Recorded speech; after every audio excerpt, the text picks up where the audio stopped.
ఇదే ఈరోజు ఈ సమావేశంలో ఉన్న మిత్రులందరికీ పార్టీలో నిర్మాణంలో మీరు భాగస్వాములు కావాలి.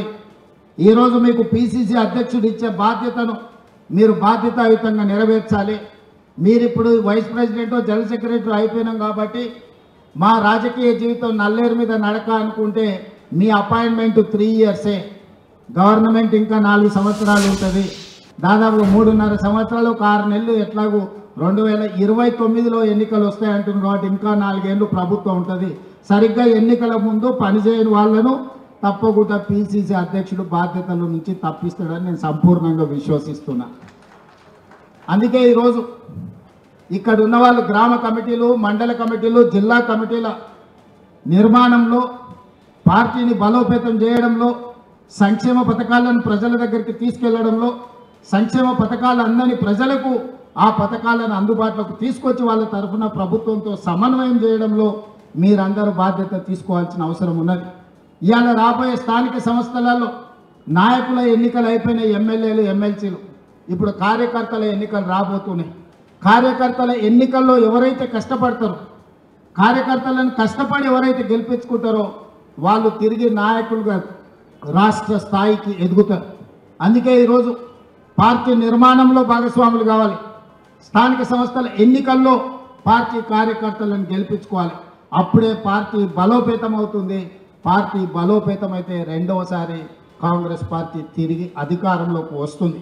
రెండవసారి అధికారంలోకి రావడం మీ చేతుల్లోనే ఉంది. ఇవాళ ఈ వేదిక మీద నుంచి నేను ఒక్క మాట చెప్పదలుచుకున్న మిత్రులందరికీ, 94 నుంచి 2004 వరకు 2 సార్లు తెలుగుదేశం పార్టీ ఆనాడు అధికారంలో ఉన్నది. 2004 నుంచి 2014 వరకు ఆనాడు కాంగ్రెస్ పార్టీ 2 సార్లు అధికారంలో ఉన్నది.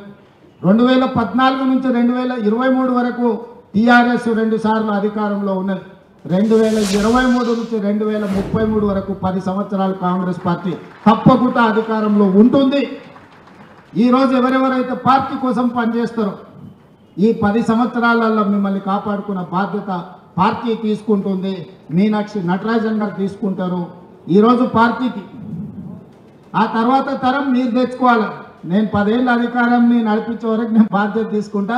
ఆ తర్వాత అధికారంలోకి తీసుకొచ్చి నడిపించాల్సిన బాధ్యత మీరందరూ తీసుకోవాలి. ఈరోజు మిత్రులారా, పార్టీ నిర్మాణంలో కీలక భాగస్వామ్యం తీసుకోండి.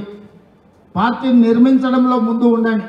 ఇవాళ కాంగ్రెస్ పార్టీ జాతీయ స్థాయిలో సంక్షేమ పథకాలు కావచ్చు, ఆడబిడ్డలకు ఉచిత ప్రయాణం కావచ్చు, లేకపోతే ఆడబిడ్డలకు రుణమాఫీ 0% వడ్డీ కావచ్చు. ఈరోజు నిరుద్యోగ యువకులకు సంబంధించి దేశంలోనే మొదటి సంవత్సరంలో 60,000 ప్రభుత్వ ఉద్యోగాలు ఇచ్చిన రాష్ట్రం ఏదైనా ఉంది అని అంటే అది తెలంగాణ రాష్ట్రం. మన కాంగ్రెస్ పార్టీ అధికారంలోకి వచ్చిన తర్వాతనే సాధ్యమైంది. 10 సంవత్సరాలు వాళ్ళు ఉద్యోగాలు ఇవ్వలే. ఆనాడు నోటిఫికేషన్లు ఇస్తే పరీక్షలు లేవు, పరీక్షలు పెట్టే ప్రశ్నపత్రాలు జిరాక్స్ సెంటర్లలో పల్లి బఠానీలు అమ్ముకునే పరిస్థితి.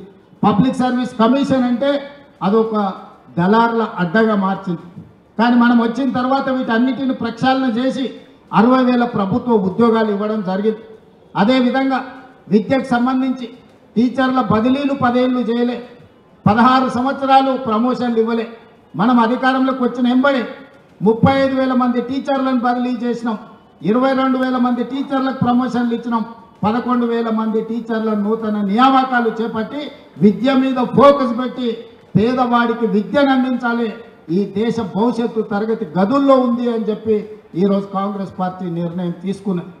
సంక్షేమానికి సంబంధించి కూడా కాస్మెటిక్ ఛార్జెస్ మనం వచ్చిన తర్వాత 200% పెంచిన విద్యార్థులకు, డైట్ ఛార్జెస్ 40% పెంచినాం. రైతు రుణమాఫీ గురించి, రైతు భరోసా గురించి భట్టి గారు చెప్పిండ్రు. ఒక్క మాటలో చెప్పాలంటే 18 నెలల్లో రైతులకు 1,04,000 కోట్ల రూపాయలు ఖర్చు పెట్టిన ప్రభుత్వం దేశంలోనే కాంగ్రెస్ పార్టీ, తెలంగాణ ప్రభుత్వం. ఇట్లా విద్యకు సంబంధించి ఇంటిగ్రేటెడ్ రెసిడెన్షియల్ స్కూల్స్ కావచ్చు, ఇంటిగ్రేటెడ్ స్కిల్స్ యూనివర్సిటీ కావచ్చు, ఇంటిగ్రేటెడ్ స్పోర్ట్స్ యూనివర్సిటీ కావచ్చు, ఇట్లా ప్రతి విషయంలో ఈరోజు కాంగ్రెస్ పార్టీ ఆదర్శంగా నిలబడి ముందుకు వెళ్తుంది. కులగణానికి సంబంధించి 100 సంవత్సరాల కళ ఎవరు కూడా ధైర్యం చేయలేదు. ఈనాడు socio economic education, employment, caste and political సర్వేను దేశంలోనే గొప్పగా నిర్వహించి లెక్కలు తేల్చి ఈరోజు మోడీ ప్రభుత్వానికి సవాలు విసిరినాం. ఇవాళ రాహుల్ గాంధీ గారు పార్లమెంట్లో తెలంగాణ మోడల్లో కులగణన చెయ్యాలని పోరాటం మొదలుపెట్టి మనం జంతర్ మంతర్లో ధర్నా చేస్తే కేంద్ర ప్రభుత్వం మెడలు వంచి ఈరోజు కేంద్ర ప్రభుత్వం ఇవాళ జనగణనలో కులగణన చేస్తామని చెప్పి కేంద్ర ప్రభుత్వం ముందుకు రావాల్సిన పరిస్థితి ఈరోజు మనం కల్పించినాం. అదేవిధంగా మాదిగ ఉపకులాల వర్గీకరణ మీకు తెలుసు. 30-35 సంవత్సరాల నుంచి పోరాటాలు చేస్తున్నారు వాళ్ళు. ఎంతోమంది ఎన్నో త్యాగాలు చేశారు. అలాంటి సమస్యకు శాశ్వత పరిష్కారం చూపించి ఈరోజు ఎస్సీ ఉపకులాల వర్గీకరణను దేశానికి ఆదర్శంగా ఉండేటట్టు ఈరోజు తెలంగాణ ప్రభుత్వము నిర్వహించి ఈరోజు మనం ముందుకు వెళ్తున్నాం. అందుకే మిత్రులారా, విద్యార్థులు కావచ్చు, నిరుద్యోగ యువకులు కావచ్చు, రైతులు కావచ్చు, అదేవిధంగా మహిళలు కావచ్చు, ఈరోజు రాష్ట్రంలో పెట్టుబడులు కావచ్చు, రాష్ట్రాన్ని అభివృద్ధి పదం వైపు నడిపించే తెలంగాణ రైజింగ్ 2047 విజన్ డాక్యుమెంట్ కావచ్చు, ఈరోజు దేశానికే తెలంగాణ రాష్ట్రాన్ని ఆదర్శంగా నిలబెట్టాలని అహర్నిశలు మేము ప్రయత్నం చేస్తున్నాం. ప్రభుత్వం నడిపించే సమయంలో కొంత ప్రభుత్వ నిర్వహణలో మేము కొంత సమయం ఎక్కువ ఇచ్చి ఉండొచ్చు. అందుకే ఈరోజు మీ అందరి మీద బాధ్యత ఉన్నది, ముఖ్యంగా అధ్యక్షుడి మీద బాధ్యత ఉన్నది. పార్టీ నిర్వహణలో మీరందరూ క్రియాశీలక పాత్ర పోషించాలి. ఇవాళ గ్రామ స్థాయి నుంచి రాష్ట్ర స్థాయి వరకు పార్టీని నిర్మించాలి. ఈరోజు ఈ దేశానికే కాంగ్రెస్ పార్టీ తెలంగాణ రాష్ట్రం ఆదర్శంగా ఉండాలి. ఈ బాధ్యత మీరందరూ నిర్వహిస్తారని నేను సంపూర్ణంగా విశ్వసిస్తున్నా. ఇక్కడ ఉన్న వాళ్ళందరికీ నా సూచన ఒక్కటే, ఇవాళ చాలామంది ఇక్కడ జిల్లా పార్టీ ప్రెసిడెంట్లు, రాష్ట్ర స్థాయిలో బాధ్యత వహించిన వాళ్ళు ఎమ్మెల్సీలు, మంత్రులు, ఎంపీలు అయింది. రేపు భవిష్యత్తులో కూడా పార్టీ పదవే కదా అని చిన్న చూపు చూడకండి. ఈ పార్టీ పదవే మిమ్మల్ని పెద్ద నాయకులుగా తీర్చిదిద్దుతుంది, గొప్ప అవకాశాలను అందిస్తుంది. పార్టీ పదవిని చిన్న చూపు చూసిన, పార్టీ ఇచ్చిన పదవిని నిర్లక్ష్యంతో నిర్వహించిన అది తీరని నష్టం మనకే తెచ్చిపెడుతుంది. మనం చేసే కష్టం మనం ఎదగడానికి ఉపయోగపడుతుంది. మనం చేసే పని 10 మందికి ప్రయోజనం చేకూరుతుంది. అందుకే ఈరోజు మీ పదవులు వచ్చిన వాళ్ళందరికీ వచ్చే ప్రభుత్వంలో 2029లో రెండోసారి ఏర్పడబోయే ప్రభుత్వంలో ఈరోజు పార్టీ పదవులు ఉన్న వాళ్ళకి చాలామందికి అవకాశాలు వస్తాయి. డీలిమిటేషన్ జరగబోతుంది, సీట్లు పెరగబోతున్నాయి, మహిళా రిజర్వేషన్లు రాబోతున్నాయి, మా ఆడబిడ్డల అవకాశాలు పెరగబోతున్నాయి, జమిలీ ఎలక్షన్లు కూడా తెస్తామని చెప్తున్నారు. ఇవన్నీ రాజకీయ అవకాశాలను పెంచుతాయి. మరి ఆ సమయానికి మీరు రెడీగా ఉండాలి. మీరు సమయం వచ్చినప్పుడు మీరు సిద్ధంగా లేకపోతే బట్టలు డ్రై క్లీన్లో ఉన్న ఇస్త్రీ బట్టలు తెచ్చుకుంటామని అటే పోయినంటే బీఫామ్ మీ దగ్గరికి రాదు. మీరు ప్రజల దగ్గర ఉండండి, ప్రజల సంక్షేమం కోసం పనిచేయండి, తెలంగాణ అభివృద్ధిలో భాగస్వాములు కాండి. తప్పకుండా ఈ పార్టీ, ఈ ప్రభుత్వం ప్రజలకు మేలు చేస్తుంది. మీరందరూ కూడా మాతో నడవాలి.